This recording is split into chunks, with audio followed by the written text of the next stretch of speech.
இப்ப நான் சொல்றேன் 4 அறிகுறிகள், அதாவது சிம்டம்ஸ் உங்களுக்கு இருந்தா உங்க மூட்டு தேய்மானம் ஆரம்பிச்சிருச்சு அப்படின்னு அர்த்தம். நீங்க இதை எவ்வளவு சீக்கிரமா கண்டுபிடிக்கிறீங்களோ அவ்வளவு ஈஸியா உங்க மூட்டு தேய்மானத்தை ஸ்லோ டவுன் பண்ணலாம். இல்லைன்னா சீக்கிரமா உங்க மூட்டு தேயறதை யாராலையும் தடுக்க முடியாது.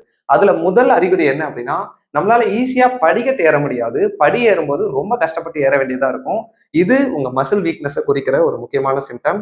அடுத்த காரணம், அதிக நேரம் சேர்ல உட்காந்துட்டு எழுந்திருக்கும் போதோ இல்ல காலையில தூங்கி எழுந்ததுக்கு அப்புறம் கட்டில இருந்து இறங்கும் போதோ எழுந்த உடனே ஈஸியா நடக்க முடியாது. ஒரு 4 ஸ்டெப் கஷ்டப்பட்டு காலை தூக்கி தூக்கி வச்சு அப்புறம் நடந்ததுக்கு அப்புறம் தான் கால் லூஸ் ஆகும். இந்த ஒரு அறிகுறி உங்களுக்கு இருந்தது அப்படின்னா உங்களுக்கு மூட்டு தேய்மானம் இருக்க வாய்ப்புகள் அதிகம்.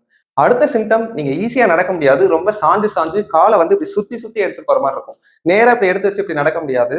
காலை கஷ்டப்பட்டு இப்படி சைட்ல இருந்து இப்படி தூக்கி தூக்கி வச்சு நம்ம நடக்கிற மாதிரி இருந்தது அப்படின்னா இதுவுமே குறிப்பிட்ட மசில்ஸ் வீக்னஸையும் குறிக்கும். அதே மாதிரி மூட்டு ஈஸியா வந்து அந்த பிளெக்சிபிலிட்டி இல்ல, ஸ்டிஃபா இருக்கு மூட்டு அப்படின்றதையும் குறிக்கும். இதுவுமே தேய்மானத்துக்கு ஒரு முக்கியமான அறிகுறி. அடுத்து கடைசி, இந்த மாதிரி படுத்துட்டு நீங்க ஜஸ்ட் காலை மடக்கி பாருங்க. கால் முழுசா மடங்கிடுச்சு அப்படின்னா ஓகே. அது மாதிரி 2 காலையும் மடக்கி பாருங்க. 2 காலுமே முழுசா உங்களால மடக்க முடியுது அப்படின்னா பிரச்சனை இல்லை. அதே மாதிரி காலை வந்து நீட்டணும். இப்படி நீங்க நீட்டும் போது 2 காலுமே தரையில பதியுது அப்படின்னா பிரச்சனை இல்லை. இதே ஒரு கால் கொஞ்சம் இப்படி பெண்டா இருக்கு, இன்னொரு கால் நல்லா தரையில பதியுது, கை வச்சா இந்த கை ஈஸியா உள்ள போகுது அப்படின்னாலுமே உங்க மூட்டோட ரேஞ்ச் ஆஃப் மோஷன் குறைஞ்சிருக்கு. இது தேய்மானம் இருக்கிறதுக்கு வாய்ப்புகளை அதிகமா நமக்கு வந்து சுட்டி காட்டும்.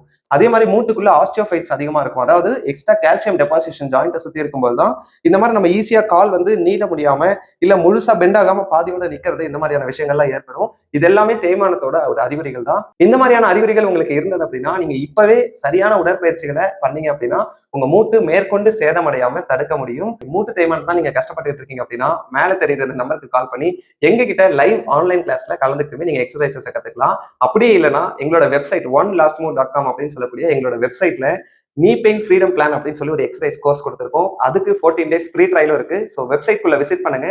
14 days ஃப்ரீ ட்ரையல என்ரோல் பண்ணுங்க. தேங்க்யூ.